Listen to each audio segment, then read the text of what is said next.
খার শক্তি বেশ দেখতাম আর তিন না তোমাতানো খার বেশ দেখতাম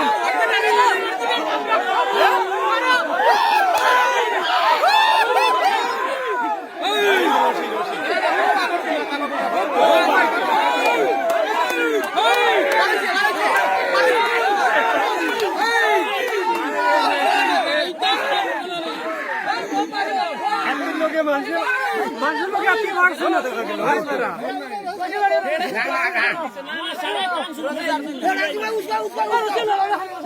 রশিদ কাও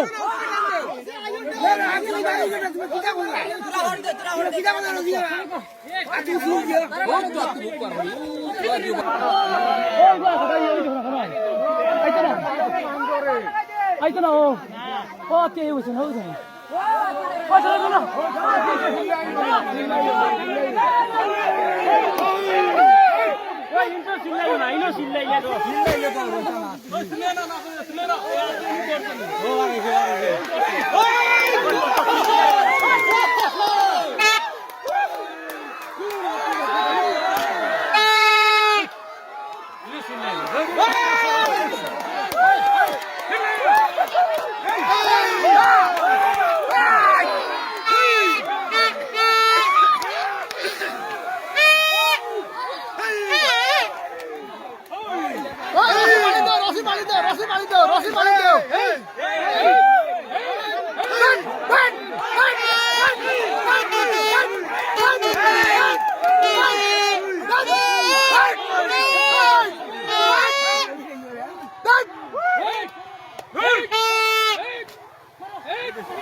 টান দেও টান দেও টান দেও টান দেও কজিয়া টান দেও টান দেও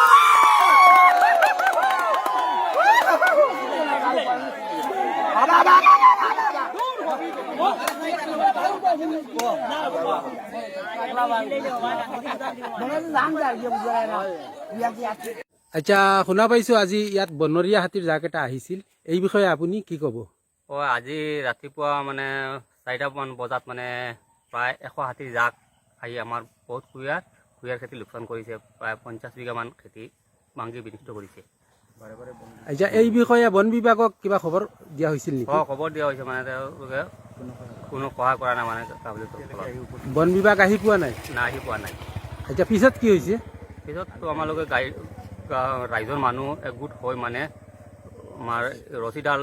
টানি মানে হাতীবিলাক ওলাইছে খেতিৰ পৰা এতিয়া হাতীজাক বনত মানে গৈছে নে কুঁহিয়াৰত আছে মানে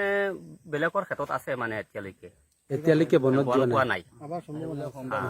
আচ্ছা এই বিষয়ে চৰকাৰক কিবা ক'ব নেকি আপুনি মই চৰকাৰক আহ্বান জনাইছোঁ মানে বন বিভাগক মানে নথি কলমে মানে এইটো পহৰা তদন্তৰ কাৰণে কৰিব আচ্ছা শুনা পাইছোঁ আপোনালোকৰ ইয়াত জংগলী হাতী আহিছে এই বিষয়ে কি ক'ব আপুনি আজি ৰাতিপুৱা প্ৰায় আমাৰ ফৰ্মাৰপাৰ গাঁও পঞ্চায়তৰ অন্তৰ্গত অকান্ত গাঁৱত প্ৰায় 100 মান হাতী আহি আমাৰ 100 বিঘা কুঁহিয়াৰ এফালৰ পৰা নষ্ট কৰিছে একমাত্ৰ বন বিভাগৰ চৰম গাফিলতিৰ কাৰণে আমি দুখীয়া ৰাইজ এইবোৰ দুখ কষ্টৰ সন্মুখীন হৈছোঁ আচ্ছা বন বিভাগক কিবা খবৰ জনাইছে বাৰে বাৰে বন বিভাগক অৱগত কৰাৰ পিছতো এতিয়া প্ৰায় 11টামান বজালৈকে তেখেতসকল আহি উপস্থিত হোৱা নাই পিছত আমি ৰাইজ একগোট হৈ ৰছী টানি এফালৰ পৰা হাতী এটা সাইড কৰিছোঁ তথাপিও এতিয়াও সম্ভৱ আছে আকৌ আহি সোমোৱাৰ আচ্ছা এই বিষয়ে আপুনি চৰকাৰক কিবা আহ্বান জনাব নেকি এইটো বিষয়ে আমি আমাৰ বিভাগীয় বিষয়ববীয়াসকলক আমি এইখিনি ক'ব বিচাৰিছোঁ যে আমি দুখীয়া ৰাইজ, ইফালে লকডাউন, ইফালে আমি ফ্লাড এফেক্টেড এৰিয়াৰ মানুহ, তেখেতসকলে যাতে আহি আমাৰ ক্ষতিপূৰণৰ কিবা এটা সহায় কৰে।